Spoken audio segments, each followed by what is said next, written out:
Hey guys, hello everyone, very good morning all of you. कैसे हैं आप लोग? Welcome to QCL। आपका बहुत बहुत स्वागत है। मैंने सोचा क्यों ना इस काम को सुबह ही निपटा लिया जाए, आपको वीडियो जल्दी सुबह भेज दिया जाए, क्योंकि या तो होता है कि थोड़ा सा वॉइस वीकनेस आपको देखने मिलती है अगर दिन में रिकॉर्डिंग करती हूँ मैं, और रात में कर रही हूँ। आजकल तो लेट हो जा रहा है, तो लगभग 23-24 मई तक थोड़ी ये प्रॉब्लम आ रही है।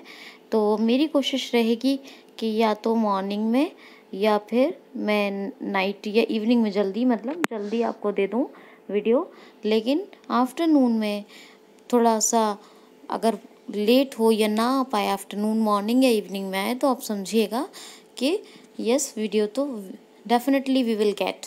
तो ये आप समझिएगा। कल का वीडियो देखिए, बहुत कम व्यूज़ और बहुत कम लाइक्स हैं। मुझे बिल्कुल आपसे ये एक्सपेक्टेशन नहीं है। मेरी रिक्वेस्ट है, प्लीज़ मैं आप लोगों से बहुत बहुत रिक्वेस्ट करती हूँ, ये वीडियो जो अभी 2 मई का करंट अफेयर आ रहा है और 1 मई का जो मैंने कल डाला है, हर वीडियो को बहुत ध्यान से केयरफुली कंप्लीट वॉच कीजिए और साथ ही शेयर कीजिए जिस सोशल मीडिया प्लेटफॉर्म पर भी आप हैं। और प्लीज़ लाइक बटन, अगर आपको अच्छी लगे वीडियो तो ज़रूर प्रेस करें ताकि मुझे मोटिवेशन मिले। और जिन लोगों ने सब्सक्राइब करके रखा है QCL को, मैं उनका दिल से थैंक्स करती हूँ। जो रेगुलर लिसनर हैं उनको दिल से थैंक्स करती हूँ कि आप लोग इससे बेनिफिट ले रहे हैं। ये मेरी मेहनत का एक बहुत अच्छा रिज़ल्ट है।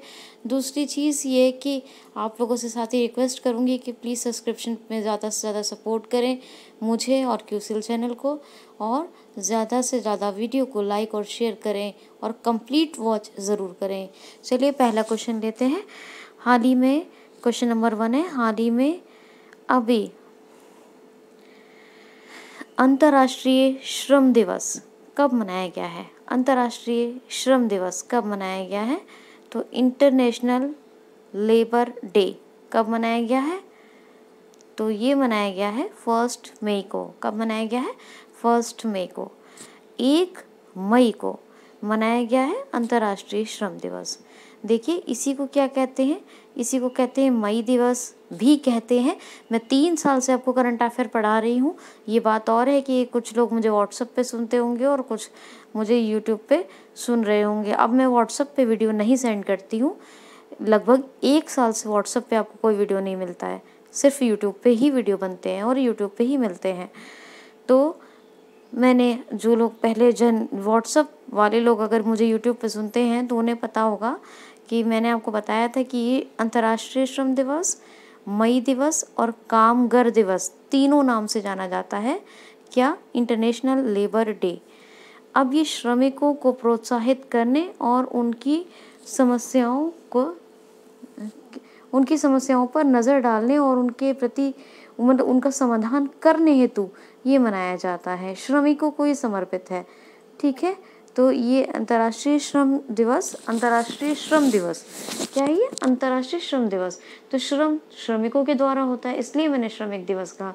तो इसको कामगर दिवस, श्रमिक दिवस, मई दिवस, अंतर्राष्ट्रीय श्रम दिवस, इंटरनेशनल लेबर डे ये कहा जाता है। 1 मई को मनाया गया है। अब इसको कौन मनाता है? तो इसको कौन मनाता है? International Labour Organization, ILO। कौन मनाता है? ILO। अब ILO की स्थापना कब हुई? 1919 में, 1919 में। और जिनेवा स्विट्ज़रलैंड में है हेडक्वार्टर। किसका? ILO का। आपको याद रखना है कि ना कि सिर्फ ILO का, बल्कि WTO, WHO, ILO, इनका हेडक्वार्टर जिनेवा स्विट्ज़रलैंड में ही है। ठीक है, तो ये आप याद रखेंगे। नेक्स्ट क्वेश्चन है, चुन्नीलाल गोस्वामी का निधन हो गया, ये कौन थे? चुन्नीलाल गोस्वामी का निधन हो गया, ये कौन थे? ये पूर्व फुटबॉल टीम के कप्तान रहे थे अपने देश भारत की। जो हमारी इंडिया की पूर्व फुटबॉल टीम थी उसके कैप्टन भी रहे थे, और ये बहुत फेमस थे, बहुत एक प्रतिष्ठित फुटबॉल प्लेयर थे। और अब इनका निधन हो गया। क्या नाम इनका? चुन्नीलाल गोस्वामी। याद रखना है आपको। नेक्स्ट क्वेश्चन देखिए, मई का मैंने एक आपको डे बताया है, तो इसका मतलब ये है कि आप जो भी मई के अब इम्पॉर्टेंट डेज आएंगे आप उनका रिवीजन करते रहिएगा ताकि आप भूलें ना। नेक्स्ट क्वेश्चन है, हाल ही में सर्वाधिक सर्वाधिक विश्व का देखे जाने वाला प्रोग्राम कौन सा बन गया है? सर्वाधिक विश्व का देखे जाने वाला कार्यक्रम कौन सा बन गया है? तो अभी रामायण को लगभग 16 अप्रैल 2020 में 77 मिलियन लोगों ने एक साथ देखा था। इसलिए वर्ल्ड का नंबर 1 वॉचिंग प्रोग्राम बन गया है, देखे जाने वाला प्रोग्राम बन गया है रामायण। हमारे पेरेंट्स बताते हैं ये दूरदर्शन पे आया करता था और 1988-89 में ये लगभग आता था, और वो बताते हैं कि दूरदर्शन पे भी आता था। ठीक है, तो अभी शायद ये दोबारा शुरू भी हो गया है, लेकिन मुझे इस बारे में कोई सटीक नॉलेज नहीं है कि दोबारा शुरू हुआ है कि नहीं, या इसको किसी वेबसाइट या यूट्यूब पे देखा है लोगों ने, ये मुझे इस बारे में ज़्यादा नॉलेज नहीं है। बहरहाल रामायण दुनिया का सबसे ज़्यादा देखे जाने वाला प्रोग्राम है और इसको जगह जगह अलग अलग माध्यमों से प्रसारित किया जा रहा है। अब ये टीवी पे आ रहा है अगेन या नहीं, ये मुझे ज़्यादा इसके बारे में कोई जानकारी नहीं है। तो बहरहाल कहने का अर्थ ये है कि ये 77 मिलियन लोगों ने एक साथ देखा है 16 अप्रैल 2020 को, तो आपको याद रखना है। नेक्स्ट क्वेश्चन देखिए, हाल ही में अभी AIIA ने दिल्ली पुलिस के साथ मिलकर कौन सा कार्यक्रम चलाने की बात की है या घोषणा की है? हाल ही में AIIA ने मिलकर दिल्ली पुलिस के साथ कौन सा कार्यक्रम लॉन्च करने की घोषणा की है? हाल ही में AIIA ने कौन सा कार्यक्रम दिल्ली पुलिस के साथ मिलकर चलाने की घोषणा की है? तो अभी ये है, ध्यान से सुनिए, रक्षा आयुर कार्यक्रम। क्या नाम है इसका? रक्षा आयुर कार्यक्रम। और ये अभी AIIA ने दिल्ली पुलिस के साथ मिलकर लोगों की शारीरिक प्रतिरोधक क्षमता यानी इम्यूनिटी पावर को डेवलप करने के लिए चलाने की घोषणा कर दी है। देखिए, अभी परसों की ही बात है, मैंने आपको एक क्वेश्चन बताया था कि केरला ने आयुर रक्षा क्लिनिक्स स्थापित किए हैं। क्या? आयुर रक्षा क्लिनिक्स। और ये क्या है? ये भी आयुर रक्षा कार्यक्रम है। ये क्या है? आयुर रक्षा कार्यक्रम। और ये क्या है कि दिल्ली पुलिस के साथ मिलकर AIIA ने इसको शुरू किया है। अब क्या है इसकी टैगलाइन? कोरोना की जंग दिल्ली पुलिस के संग। कोरोना की जंग दिल्ली पुलिस के संग, ये इसकी टैगलाइन है। और कोरोना को मिलके हराएंगे। ठीक है, ये बात इनका उद्देश्य है। तो ये लोगों की इम्यूनिटी पावर को डेवलप करने और इसको बूस्ट करने के लिए, बढ़ाने के लिए ये चलाया जा रहा है। क्या? आयुर रक्षा कार्यक्रम, AIIA, all India institute of Ayurveda. All India institute of Ayurveda, इसमें आयुर्वेदिक टिप्स को ही ज़्यादा फॉलो किया जाता है। लोगों की इम्यूनिटी पावर डेवलप होगी तो जाहिर सी बात है कोविड का जो इन्फेक्शन है वो जल्दी नहीं लगेगा। ठीक है, तो ये एक अच्छा स्टेप लिया जा रहा है। ये केरला सरकार ने भी लिया है और ये दिल्ली पुलिस के साथ मिलकर AIIA ने भी लिया है। ठीक है, याद रखना हमारी कैपिटल क्या है? न्यू दिल्ली। और ये 13 फरवरी 1931 में बनी थी, न्यू दिल्ली। ठीक है, इससे पहले ये दिल्ली थी। ठीक है, याद रखिएगा। न्यू दिल्ली, दिल्ली के चीफ मिनिस्टर कौन है? अरविंद केजरीवाल। और अनिल बैजल कौन है? गवर्नर, यानी लेफ्टिनेंट गवर्नर। कौन है? LG, lieutenant governor. और दिल्ली ना कि सिर्फ राज्य है, ना कि सिर्फ कैपिटल है, बल्कि UT भी है। ये भी आप याद रखिएगा। ठीक है जी, चलें आगे चलते हैं। तो ये इसमें याद रखिएगा कि ये जो चुन्नी गोस्वामी थे, थोड़ा सा सुन लीजिए। चुन्नी गोस्वामी जिनकी डेथ हुई है, इनको 1962 में गोल्ड मेडल मिला था। ठीक है, ये पूर्व फुटबॉलर थे और इंडिया की जो भारतीय फुटबॉल टीम है उसके पूर्व कप्तान थे। ये याद रखिएगा इनके बारे में। तो इनको गोल्ड मेडल मिला था, इसलिए ये नहीं बताया था, तो ज़रूरी था बताना। नेक्स्ट क्वेश्चन है, हाल ही में किस राज्य ने हाल ही में किस राज्य ने अपना अभी 1 मई को स्थापना दिवस मनाया है? हाल ही में किस राज्य ने अभी 1 मई को अपना स्थापना दिवस मनाया है? तो गुजरात ने। किसने? गुजरात ने। देखिए, पहले एक बॉम्बे, जिसको अब मुंबई कहते हैं, ये बॉम्बे बहुत बड़ी रियासत था और इसी से 1960 में अलग होकर 2 राज्य बने थे, एक महाराष्ट्र और दूसरा गुजरात। दोनों अलग अलग स्टेट बने किस राज्य पुनर्गठन अधिनियम के तहत, है ना। तो ये 1 मई 1960 में बने महाराष्ट्र गुजरात। तब से ही 1 मई को महाराष्ट्र दिवस और गुजरात दिवस भी मनाया जा रहा है। गुजरात के बारे में आपको बताया था कल, कुंभेवाड़ी आंगनवाड़ी योजना। इसमें क्या था, स्टूडेंट्स को लॉकडाउन में स्टूडेंट्स तक लॉकडाउन में आंगनवाड़ी कार्यकर्ताओं को पहुंचाने के लिए, मतलब आंगनवाड़ी कार्यकर्ताओं की पहुंच स्टूडेंट्स तक लॉकडाउन में बन सके, ऐसे प्रयासों के लिए। आपको बताया था टसर गन या टेजर गन गुजरात पुलिस को दी गई है, जो इंडिया में नंबर 1 पुलिस बन गई है। इसी को पहले नंबर पे मिली है गुजरात पुलिस को टेजर गन। ठीक है, तो ये भी बताया था। सोलर टॉप रूफ, जो छत पे सोलर प्लांट्स लगते हैं, उसमें नंबर 1 गुजरात है, नंबर 2 क्या है, महाराष्ट्र है। ये भी आपको बताया था। सुजलम सुफलम जल संचय अभियान, जो नाले नदियों और तालाबों की सफाई मनरेगा के मजदूरों के तहत करवाई जाती है, जिनकी गाद मिट्टी बारिश के सीजन से पहले निकलवाई जाती है, वही है ये। ठीक है, ये भी आपको बताया था। गुजरात का एशियाटिक लॉयन के लिए आपको गिरी नेशनल पार्क बताया था, गिर। ठीक है ना, बहुत फेमस है ये। ग्रेट रन ऑफ कच्छ भी बताया था। कई नेशनल पार्क मैंने आपको बताए हैं। गुजरात के चीफ मिनिस्टर तो पता ही है आपको कौन है, विजय रूपाणी, और आचार्य देवव्रत गवर्नर है, गांधीनगर कैपिटल है, याद रखिएगा। नेक्स्ट क्वेश्चन है, हाल ही में अभी किस राज्य ने अपनी प्रयोगशाला कोविड-19 के लिए स्थापित करने की, यानी कोविड-19 जांच प्रयोगशाला स्थापित करने की घोषणा की है? हाल ही में किस राज्य ने अपनी कोविड-19 टेस्ट लैब स्थापित करने की घोषणा की है? हाल ही में किस राज्य ने अपनी कोविड-19 टेस्टिंग लैब या कोविड-19 प्रयोगशाला, क्या, कोविड-19 जांच प्रयोगशाला, ठीक, स्थापित करने की घोषणा की है? तो अरुणाचल प्रदेश। अरुणाचल प्रदेश अपनी खुद की कोविड-19 यानी कोविड-19 कोरोना वायरस का एक जो है क्या, एक लैब स्थापित कर रहा है खुद की। ये प्रयोगशाला कहते हैं लैब को, ये टेस्टिंग लैब है। क्या है? टेस्ट लैब है कोरोना वायरस की।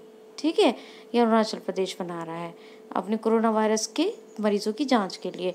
देखिए, आपको बताया था कि अरुणाचल प्रदेश का एक डेपोरिजो ब्रिज बना है। कौन सा? डेपोरिजो। ये सुबनश्री नदी जो है उसके ऊपर बना है। ठीक है ना, और ज़िले का नाम भी कुछ ऐसे ही है दोस्तों, सुबनश्री में बस अपर लगा दीजिए, अपर सुबन है, अपर सुबनश्री ज़िला।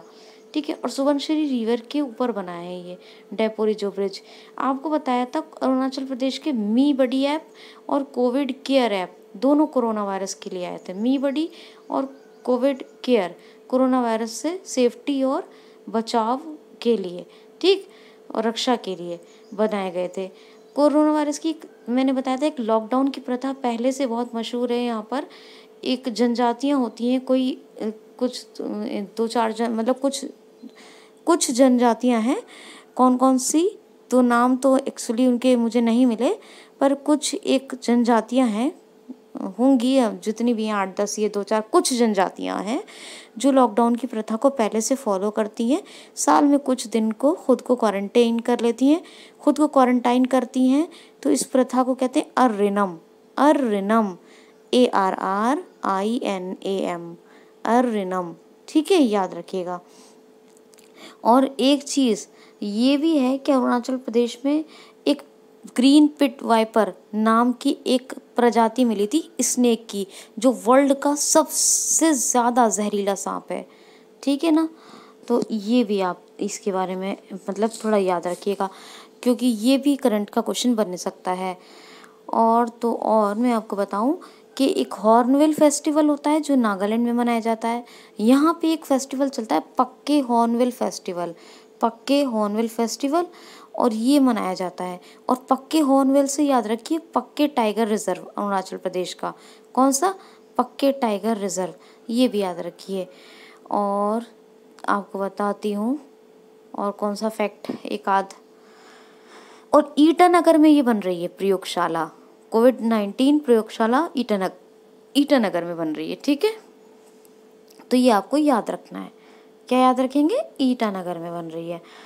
तो ये बात है। अरुणाचल प्रदेश के गवर्नर कौन है, ब्रिगेडियर बी.डी. मिश्रा, और इसके चीफ मिनिस्टर कौन है, पेमा खांडू, ठीक है, याद रखना है आपको। क्वेश्चन है, हाल ही में अभी किसे जापान ने ऑर्डर ऑफ राइजिंग सन से सम्मानित किया है। हाल ही में जापान ने किसे ऑर्डर ऑफ राइजिंग सन से सम्मानित किया है। तो इनका नाम है थंगजांग दवाली। क्या है, थंगजांग दवाली, थंगजांग दवाली। ये डॉक्टर हैं। इन्होंने जापान और इंडिया के रिलेशन को बहुत स्ट्रॉन्ग बनाने के लिए, मजबूत बनाने के लिए, अच्छा बेहतर बनाने के लिए बहुत काम किया है डॉक्टर थंगजांग दवाली ने। और ये मणिपुर में रहते हैं, ठीक है, मणिपुर के हैं। जापान ने इनको ऑर्डर ऑफ राइजिंग सन से सम्मानित किया है। जापान का एक खिताब होता है, ठीक। तो जापान की संसद का नाम क्या है, डाइट, और रशिया की ड्यूमा। जापान की करेंसी येन, कैपिटल टोक्यो, और शिंजो अबे प्रधानमंत्री हैं, याद रखिएगा। नेक्स्ट क्वेश्चन है, किस राज्य के काले चने को अभी जीआई टैग मिला है। तो GI tag geographical indication tag, geographical indication tag. जब किसी भी चीज़ को किसी भी भौगोलिक क्षेत्र की पहचान बनाने के लिए चिन्हित किया जाता है तो उसे जीआई टैग दे दिया जाता है। तो यही है जियोग्राफिकल इंडिकेशन टैग। और ये भी मणिपुर के काले चने को मिला है। क्या, मणिपुर के काले चने को, 3 चीज़ों को मिला है। दूसरा, गोरखपुर की एक होती है दोमट मिट्टी, कौन सी, दोमट मिट्टी, इसको कहते हैं टेराकोटा। तो गोरखपुर के टेराकोटा को मिला है। टेराकोटा जो है ये सजाने की चीज़ें बनती हैं इससे, टेराकोटा। टेराकोटा से क्या बनता है, टेराकोटा से बनता है, टेराकोटा भी कहते हैं, टेराकोडा भी कहते हैं। तो टेराकोटा से बनता है सजाने की चीज़ें। ये एक मिट्टी होती है, इसमें इसकी जो स्टिचिंग, मतलब वो, या स्टिचिंग और जो एक मैग्नेट टाइप है वो ज़्यादा होती है इस मिट्टी में। तो ये दोमट मिट्टी होती है, थोड़ी जलोढ़ टाइप की, और इससे सजाने की चीज़ें बनती हैं। तो ये गोरखपुर की है टेराकोटा। क्या नाम है, टेराकोटा, याद रखिएगा, टेराकोटा, ठीक। और एक कौन सा, काले चने, मणिपुर के। तीसरा एक है मिथिलाई मिताई, ये तमिलनाडु की कोविलपट्टी का है। तीसरा जीआई टैग इसको मिला है, मिथिलाई मिताई। मिठाई को मिताई वहाँ ऐसे ही बोलते हैं, मिथिलाई मिठाई। ये मूंगफली से एक खाने की चीज़ बनती है, मूंगफली से, ग्राउंडनट, ये पीनट से बनता है मिथिलाई मिताई। तो इसी को मिला है जीआई टैग। ये कोविलपट्टी एक जगह है तमिलनाडु में, उसको जीआई टैग मिला है। तो ये 3 जीआई टैग मिले हैं, इनको भी याद रखिएगा, ठीक है। आई होप सो कि आपको समझ में आएगा। नेक्स्ट क्वेश्चन, हाल ही में असाधारण G20 economic digital virtual conference की मेज़बानी अभी कौन करेगा। तो वित्तीय मंत्रियों की डिजिटल G20 कॉन्फ्रेंस की अध्यक्षता करेगा सऊदी अरब। अभी फिर से एक G20 देशों की वित्तीय मंत्रियों की असाधारण, यानी डिजिटल, असाधारण साथ ही मतलब एक इम्पॉर्टेंट चर्चा होगी, और डिजिटल वर्चुअल कॉन्फ्रेंस है ये। वर्चुअल, जहाँ भी वर्चुअल वर्ड आएगा, जहाँ भी वर्चुअल आएगा, याद रखिएगा वीडियो कॉन्फ्रेंसिंग के थ्रू अटेंड होगी वो। वहाँ पे कोई भी नहीं जाएगा, ऐसे नहीं कि ऑफलाइन उसमें पार्टिसिपेट करेंगे, वो वर्चुअल है तो मतलब वीडियो कॉन्फ्रेंसिंग के थ्रू। तो एक वित्तीय मंत्रियों की डिजिटल बैठक G20 देशों की होगी। इसकी अध्यक्षता कौन करेगा, सऊदी अरब। सऊदी अरब ने अभी G20 देशों की वर्चुअल कॉन्फ्रेंस एक हुई थी जिसमें कोरोना वायरस का डिस्कशन हुआ था, उसकी भी अध्यक्षता की थी। उसमें पार्टिसिपेशन किसने किया था, प्रधानमंत्री श्री नरेंद्र मोदी जी ने। फिर G20 देशों की एक वित्तीय मंत्रियों की एक और कॉन्फ्रेंस हुई थी, वर्चुअल कॉन्फ्रेंस थी वो भी वर्चुअल कॉन्फ्रेंस थी, सब कॉन्फ्रेंस वर्चुअल है ये। तो इसकी कौन बैठक में मेज़बानी भारत का मतलब भारत का प्रतिनिधित्व किसने किया था? तो हमारी वित्तीय मंत्री है प्रेजेंट टाइम की निर्मला सीतारमन, उन्होंने किया। ठीक है, अध्यक्षता सऊदी अरब ने ही की, यानी उस वर्चुअल कॉन्फ्रेंस की भी और वित्तीय वर्चुअल कॉन्फ्रेंस की भी G20 देशों की। फिर तीसरी बार G20 देशों के एग्रीकल्चरल फार्मिंग मिनिस्टर्स की एक बैठक हुई, जिसमें क्या हुआ, जिसकी मेज़बानी किसने की? सऊदी अरब ने। स्वास्थ्य बैठक का डिस्कशन हुआ, मतलब एक हेल्थ को लेके डिस्कशन हुआ G20 देशों का, उसकी भी मेज़बानी उसमें की अध्यक्षता किसने की? सऊदी अरब ने। ठीक है, तो कृषि, वित्तीय, ये सारी वर्चुअल कॉन्फ्रेंसेस हुई हैं G20 देशों की, ये सब की अध्यक्षता किसने की है? सऊदी अरब ने। और अभी फिर से एक वित्तीय मंत्रियों की डिजिटल बैठक G20 देशों की है, ये होने जा रही है। और फिर से इसकी अध्यक्षता कौन करेगा? सऊदी अरब। अध्यक्षता सऊदी अरब। ठीक है, याद रखना। मेज़बानी तो अभी इसलिए नहीं हो सकती, मेज़बानी जहाँ कहाँ हो माफ़ कीजिएगा, क्योंकि मेज़बानी अभी ऑफलाइन नहीं है कुछ भी, अभी सब वर्चुअल कॉन्फ्रेंसेज हैं। क्या है? Virtual conferences. हाँ, अब G20 देशों का एक G20 समिट 2020 होगा, उसकी मेज़बानी कौन करेगा? उसकी करेगा सऊदी अरब। ये G20 समिट जब होगा, जब ये हालात बेहतर हो जाएंगे, तो कौन करेगा 2020 की मेज़बानी? सऊदी अरब। 2021 में इटली करेगा और 2022 में अपना देश भारत करेगा। तो ऐसे याद रखिए, सऊदी अरब 2020 है और इटली 2021 और इंडिया तो SII, तो ऐसे याद रख लीजिए। ठीक है ना? तो ये बात याद रही। सऊदी अरब ने अभी कोड़े मारने की सज़ा जो कैदियों को दी जाती थी, उस कोड़े मारने की सज़ा को ख़त्म किया। सऊदी अरब ने ही अभी नाबालिगों को जो फांसी देने की जो सज़ा थी उसको भी माफ़ किया, उसको भी ख़त्म किया है, माफ़ कर दिया है। तो सऊदी अरब ने बहुत ही मतलब रूल्स में भी बहुत अच्छी चेंजेस किए हैं। तो सऊदीया कॉन्स्टिट्यूशनल रूल थे उनके, उनमें चेंजेस किए हैं, है ना, ह्यूमन राइट्स को देखते हुए। और सलमान बिन सऊदी अरेबिया कौन है? ये है किंग ऑफ सऊदी अरब, और रियाद कैपिटल है, सऊदीयन रियाल करेंसी है। आपको आई होप कि सब याद हो गया होगा। क्वेश्चन देखिए फ्रेंड्स, हाल ही में किस राज्य के ग्रामीण विकास बैंक ने विकास अभय ऋण योजना शुरू की है? हाल ही में अभी किस राज्य के ग्रामीण विकास बैंक ने विकास अभय ऋण योजना का शुभारंभ किया है? हाल ही में किस राज्य के ग्रामीण विकास बैंक ने विकास अभय ऋण योजना का शुभारंभ किया है? तो कर्नाटक ग्रामीण विकास बैंक ने। किसने? कर्नाटक विकास बैंक या कर्नाटक ग्रामीण विकास बैंक ने अभी विकास अभय नाम की ऋण योजना का शुभारंभ किया है। किस नाम की? विकास अभय नाम की। अब ये क्या है विकास अभय ऋण योजना? तो ये micro small and medium enterprises के जो लोग हैं, MSME ग्रुप्स जो हैं, उन्हीं को ये ऋण दिया जाएगा और ये 0% इंटरेस्ट होगा। ये बात तो इतनी श्योर नहीं है, लेकिन इस बात की श्योरिटी है कि ये विदाउट गारंटी मिलेगा, लेकिन ये रिटर्न करना होगा विदिन 36 मंथ। ये लोन का जो फंड है ये रिटर्न करना होगा, ये फंड वापस करना होगा 36 महीने के भीतर। जो लोन का अमाउंट आपको दिया जाएगा विदाउट गारंटी, ये 36 महीने 36 मंथ यानी 3 इयर्स के अंदर अंदर ये वापस करना होगा विदाउट किसी ज़मानत के, विदाउट किसी गारंटी, विदाउट एनी गारंटी ये लोन दिया जाएगा MSME को। इसका नाम है विकास अभय ऋण योजना। विकास अभय ऋण योजना, लोन स्कीम इंग्लिश में बोलेंगे, विकास अभय लोन स्कीम, क्योंकि विकास अभय को मैं नहीं कह सकती हूँ इंग्लिश में, इसका नाम ही विकास अभय है। विकास तो डेवलपमेंट होता है, लेकिन नाम है इसका क्योंकि, तो विकास अभय लोन स्कीम ऋण योजना, ऋण ऋण ऋण क्या होता है? ऋण, हिंदी में ऋण योजना, लोन स्कीम, विकास अभय ऋण योजना, लोन स्कीम। ये अभी कर्नाटक ग्रामीण विकास बैंक ने शुरुआत की है इसकी, ठीक है।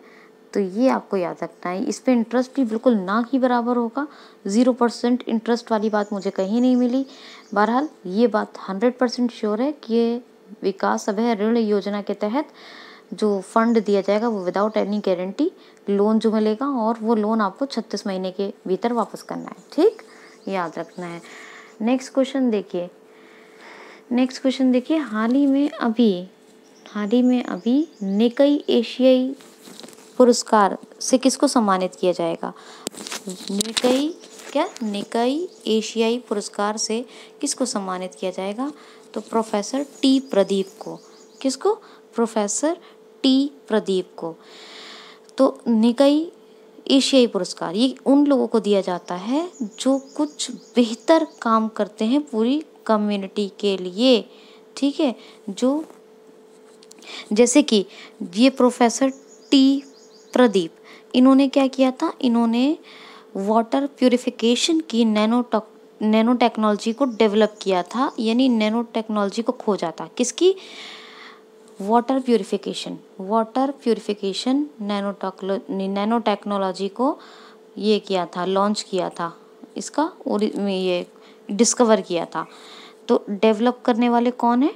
Professor T Pradeep. किसको? Water purification nanotechnology. इसका ओरिजिन करने वाले, डिस्कवर करने वाले, मतलब इसको डेवलप करने वाले, प्यूरिफिकेशन की नैनो टेक्नोलॉजी को, किसके प्यूरिफिकेशन? वाटर की। कौन है? Professor T Pradeep. और जो एशिया में बेहतर काम को अंजाम देते हैं इस तरीके की, जैसे ये वाटर प्यूरिफिकेशन नैनो टेक्नोलॉजी, बहुत अमेजिंग चीज़ और बहुत काम की चीज़ है, तो उन्हीं लोगों को दिया जाता है निकाई एशियाई पुरस्कार। इसीलिए निकाई एशियाई पुरस्कार ये 2020 का है। निकाई एशियाई पुरस्कार 2020 का निकाई एशियाई पुरस्कार किसको दिया जाएगा? प्रोफेसर टी प्रदीप को।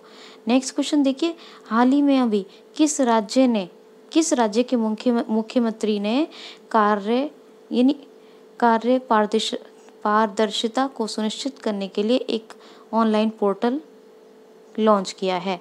हाल ही में किस राज्य के मुख्यमंत्री ने काम काज की पारदर्शिता को बढ़ाने के लिए ऑनलाइन पोर्टल शुरू किया है?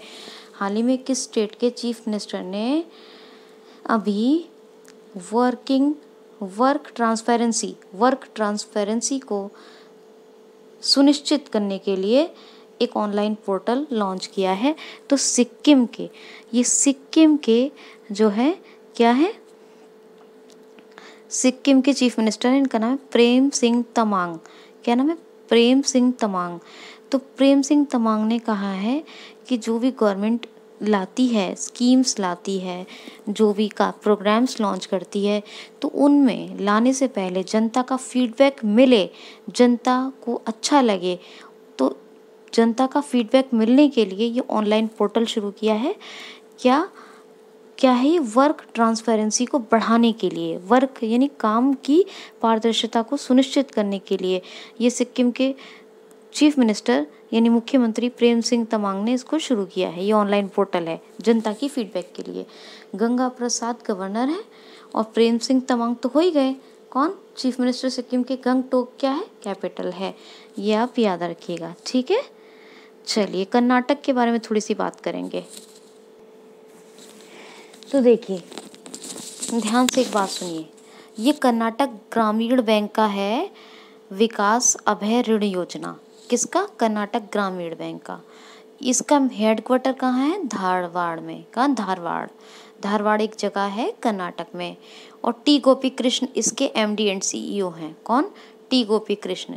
अब क्या धारवाड़ में हेडक्वार्टर है और क्या नाम है? कर्नाटक ग्रामीण बैंक। ग्रामीण विकास मैंने इसलिए कहा था क्योंकि ये सारे ही जो है ग्रामीण विकास बैंक होते हैं, तो कर्नाटक ग्रामीण बैंक, ठीक है। क्या ऋण, ये कौन सा ऋण योजना शुरू किया इसने? विकास अभय, MSME के लिए। तो ये याद रखना है। अब कर्नाटक की दो बात सुनिए। एक तो आपको पता है कॉमन इंटरेस्ट टेस्ट के लिए ऑनलाइन तैयारी कराने के लिए एक शुरू किया है कर्नाटक ने। क्या? एक शुरू किया है गेट सेट हाँ, गेट सेट गो, ठीक है, गेट सेट गो, ठीक, ये एक शुरू किया था। Get set go platform launch किया था कॉमन इंटरेस्ट टेस्ट प्रिपरेशन की के लिए, ये ऑनलाइन है, ठीक है, याद रखिएगा। और एक आपको बताया था कर्नाटक का, कल एक क्वेश्चन गलत हो गया था, 17 मैंने कह दिया था, 17 स्पोर्ट्स के मतलब ऑनलाइन फंड जुटाने के लिए, तो ये था क्या, ये दोबारा सुनिए। कोरोना वायरस के लिए फंड जुटा रही है कर्नाटक गवर्नमेंट। क्या कर रही है कर्नाटक गवर्नमेंट कोरोना वायरस के लिए, और जो लॉकडाउन में नुकसान हुआ है तो उसके लिए केरला क्या कर रहा है, केरला तो अपनी बंजर भूमि पे खेती करने की कोशिश कर रहा है, उगाने की चीज़ें। कर्नाटक गवर्नमेंट ने क्या किया, chess, online chess platform launch किया है, ऑनलाइन चेस प्लेटफॉर्म। इससे क्या होगा कि ऑनलाइन शतरंज जो प्लेटफॉर्म है, तो पूरे देश के शतरंज के जो खिलाड़ी हैं 50 रुपये फीस देकर, केवल कितनी 50 रुपीज़ फीस पे करके इसमें पार्टिसिपेट कर सकते हैं, खेल सकते हैं। तो इससे कोरोना वायरस का जो फंड है वो भी, और सरकार को भी मतलब एक मदद मिलेगी, एक फंड इकट्ठा होगा, ये कर्नाटक गवर्नमेंट चला रही है। तो ये चेस खिलाड़ियों यानी ऑनलाइन चेस प्लेटफॉर्म है, ये देश के तमाम शतरंज के खिलाड़ियों के लिए है। मैंने 17 कह दिया था, 17 स्पोर्ट्स नहीं, क्या ऑनलाइन गेम्स या स्पोर्ट कौन सा, चेस है, ये चेस खिलाड़ियों के तहत कोरोना वायरस फंड जो ये जुटा रही है कर्नाटक गवर्नमेंट। मैंने जाके पढ़ा फिर दोबारा से, फिर मैंने आपको क्लियर किया है। यहाँ पे 17 स्पोर्ट्स नहीं है, शतरंज स्पोर्ट है, ठीक है, याद रखिएगा। शतरंज कौन सा स्पोर्ट है, कौन सा गेम है, चेस, चेस गेम्स का ऑनलाइन पोर्टल इसने मतलब एक प्लेटफॉर्म बनाया है जहाँ सारे खिलाड़ी खेल सकते हैं, उसके ज़रिए कोविड-19 फंड कलेक्ट करेगी, याद रखिएगा, 50 रुपीज़ फीस देकर केवल। अच्छा, इसके नेशनल पार्क कौन कौन से हैं, एक तो वही है बांदीपुर है, और बनेर घाटा है, और एक और है, एक और हुनरू, चलिए इतने ही याद रखिए, ठीक है। कई सारे मैंने अभी बताए भी हैं, wild life sanctuary national park, आप पढ़िएगा उन वीडियो में जाके तो आपको समझ आएगा। कर्नाटक की गवर्नर कौन है, वाजुभाई वाला, वी.एस. येदियुरप्पा कौन है, चीफ मिनिस्टर, बेंगलुरु कैपिटल है, याद रखिएगा। गेट सेट को भी हो गया। चलिए आगे चलते, नेक्स्ट क्वेश्चन है, हाल ही में अभी स्वास्थ्य कर्मियों को सम्मानित करने के लिए किसने वी विल विन अभियान शुरू किया है। हाल ही में किसने अभी स्वास्थ्य कर्मियों को सम्मानित करने के लिए we will win operation launch किया है, तो अभी फीफा ने एक we will win operation launch किया है, जिसमें वीडियो मैसेज के थ्रू एक वीडियो मैसेज आएगा, जो स्वास्थ्य कर्मी हैं उनको वीडियो मैसेज मिलेगा, उसके थ्रू उनको सम्मानित किया जाएगा। तो ये स्वास्थ्य कर्मियों को सम्मानित करने के लिए फीफा ने वी विल विन अभियान यानी ऑपरेशन शुरू किया है। अभियान कहते हैं ऑपरेशन को, वी विल अभियान लॉन्च किया है, ठीक है। जब इसकी पहले घोषणा हुई थी तो ये इनिशिएटिव लिया था फीफा ने, तभी मैंने आपको बताया था, और उसमें वाईचुंग भूटिया को भी भारत की तरफ से सिलेक्ट किया गया है। किसको, वाईचुंग भूटिया को, ये आपको याद रखना है, किसको, वाईचुंग भूटिया, याद रखना होगा, भारत की तरफ से। और एक है, ये फीफा की फुल फॉर्म क्या है, federation international D football association, federation international D football association. 1904 में इसका एस्टैब्लिशमेंट हुआ, जूरिक स्विट्ज़रलैंड में हेडक्वार्टर है, ज्यूरिक स्विट्ज़रलैंड में। ज्ञानी इन्फेंटिनो इसके हेड है, कुछ लोग ज्ञानी बोलते हैं, ज्ञानी इन्फेंटिनो या ज्ञानी इन्फेंटिनो कौन है, इसके हेड हैं फीफा के। और एक मास्क फोर्स, ये बीसीसीआई का है, ये भी स्वास्थ्य कर्मियों को सम्मानित करने के लिए एक ऑपरेशन लॉन्च किया है।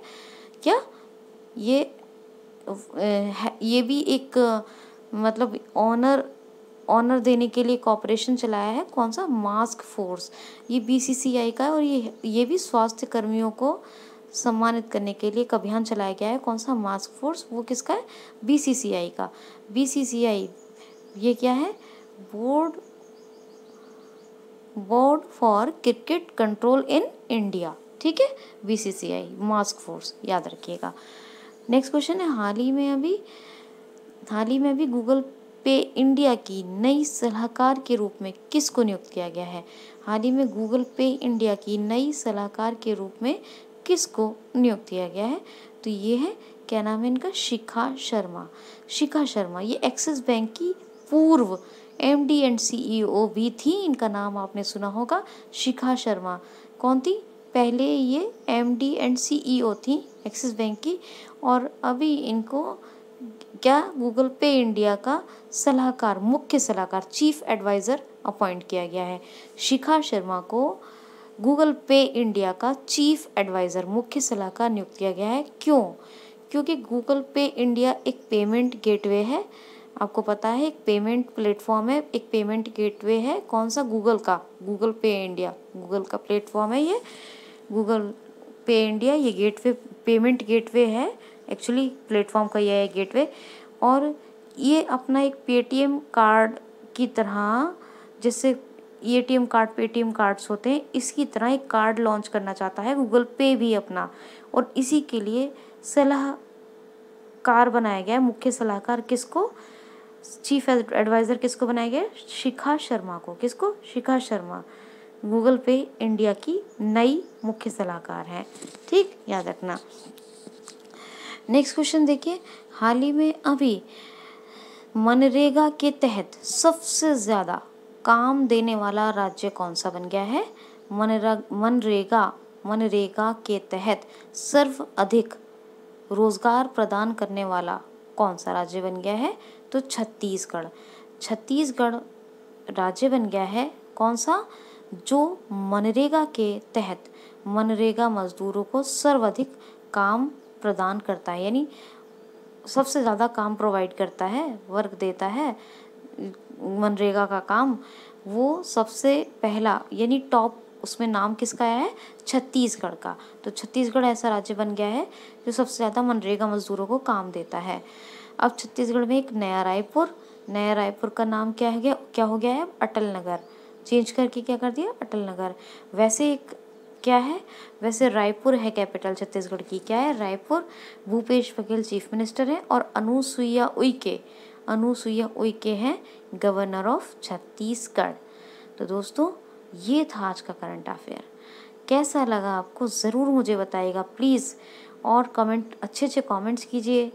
अपना ख्याल रखिए, खुश रहिए, और प्लीज़ QCL को ज़रूर सब्सक्राइब कीजिए। वीडियो को लाइक और शेयर, जहाँ शेयर कर सकते हैं शेयर कीजिए, हर एक लाइक कीजिए। अपना ख्याल रखिए, be happy, have a great day, thanks for watching.